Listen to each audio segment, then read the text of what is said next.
Cellulitis is simply defined as an acute infection of the skin involving the dermis and the subcutaneous tissues. Erysipelas classically refers to a more superficial cellulitis of the face or extremities with lymphatic involvement, classically due to streptococcal infection. Cellulitis is a common, potentially serious bacterial skin infection. The affected skin appears swollen and red and is typically painful and warm to touch.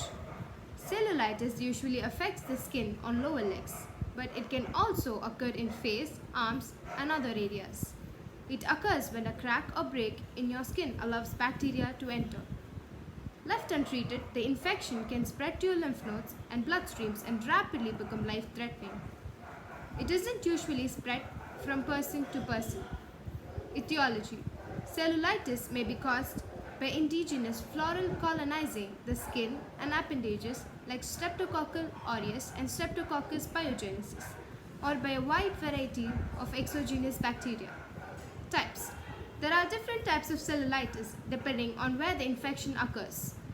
Some types include periorbital cellulitis, which develops around the eyes; facial cellulitis, which develops around the eyes, nose, and cheeks; breast cellulitis; perianal cellulitis, which develops around the anal orifice. Cellulitis can occur anywhere on the body, including the hand and feet.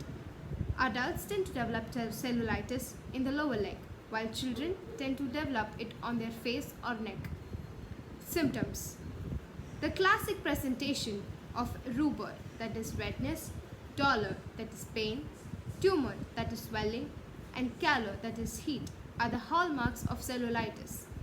Possible signs and symptoms of cellulitis, which usually occurs on one side of the body, include that area of the skin that tends to expand, swelling, tenderness, pain, warmth, fever, red spots, blisters, and skin dimpling. When to see a doctor? It is important to identify and treat cellulitis early because the condition can spread rapidly throughout your body. Seek emergency care if you have a redness, swollen, tender rash or rash that changes rapidly. If you have a fever, see your doctor preferably that day itself. If you have a rash that's red, swollen, tender, and warm, and it's expanding but without a fever. Thank you.